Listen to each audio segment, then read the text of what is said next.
kita badhe ngiklanaken produk masker kesehatan merek Sensi. Nalika pandemi koyo iki, kita kudu njaga kesehatan lan ngetrapake protokol kesehatan.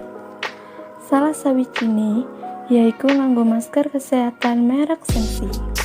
Masker Sensi dirancang kanthi 3 lapisan sing apik kanggo nglindhungi ambekan saka asap kendaraan, virus, debu, lan polusi.